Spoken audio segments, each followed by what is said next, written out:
Dan ini beneran loh, bisa jadi duit jadi konten kreator itu. Ya, konten itu kan harus punya rasa, harus punya jiwa, dan itu yang tidak dimiliki oleh AI.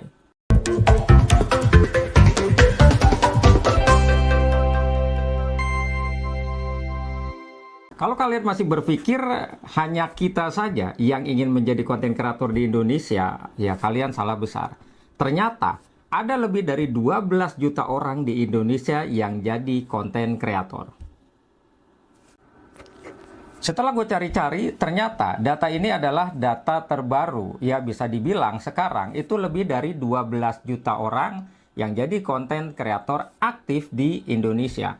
Dan angka ini akan terus bertambah. Apalagi kita yang selaku konten kreator pemula, ini akan terus berkarya.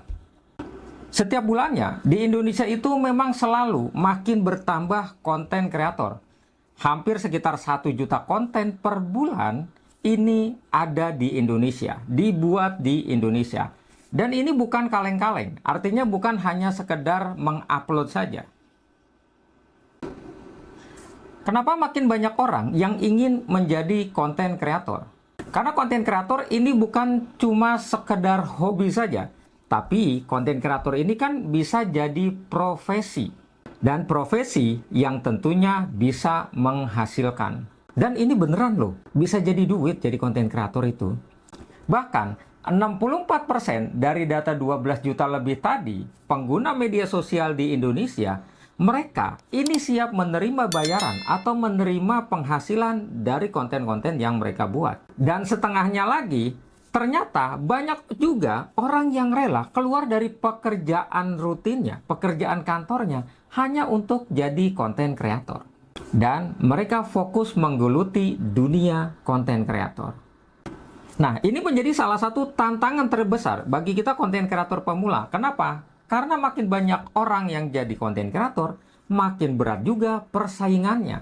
Apalagi AdSense sekarang, yaitu sepertinya makin kecil. Ya karena mungkin persaingan tadi. Dan algoritmanya ini juga lebih galak lagi, lebih kejam lagi dari tahun-tahun sebelumnya. Tapi yang terpenting adalah bagaimana kalian ini menjadi konten kreator yang berbeda dari konten kreator yang ada. Kalian tuh harus punya nilai, harus punya value dari setiap konten-konten yang kalian buat. Dan jangan lupa, yang namanya konsisten itu wajib kita harus jalani.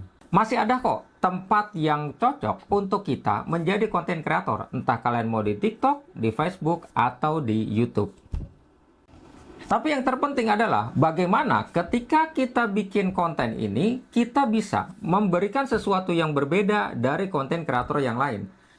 Karena kalau kita mau bilang kita adalah pekerja seni, konten kreator itu adalah bagian dari seni, ya bisa jadi. Karena konten kreator itu adalah orang yang membuat konten berdasarkan apa yang dia pikirkan. Jadi bagaimana cara dia menuangkan isi kepalanya dalam sebuah konten. Dan di situ ada ciri-ciri khas yang kalian selipkan. Dan tentunya orisinalitas ini harus dijaga. Jadi bagaimana? Apakah kalian masih yakin ingin jadi konten kreator di 2025 ini? Dan harus kita sadari, menjadi konten kreator di tahun 2025 ini sangat menantang. Karena di tahun ini juga perkembangan AI itu sangat masif. Banyak orang bikin konten hanya dengan menggunakan AI.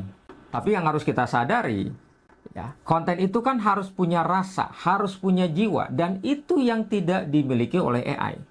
Karena itu kita sebagai konten kreator pemula harus belajar ya menggunakan AI sebagai tools atau alat bantu. Tapi jangan lupa tetap menyelipkan hal-hal yang berbau manusia. Karena ini kita kan manusia, bukan robot.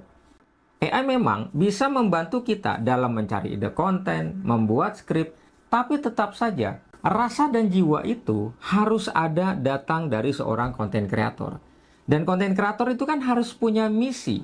Apa yang ingin kalian sampaikan di konten-konten kalian? Ide apa yang ingin kalian sampaikan agar orang ini tertarik nonton konten-konten kalian?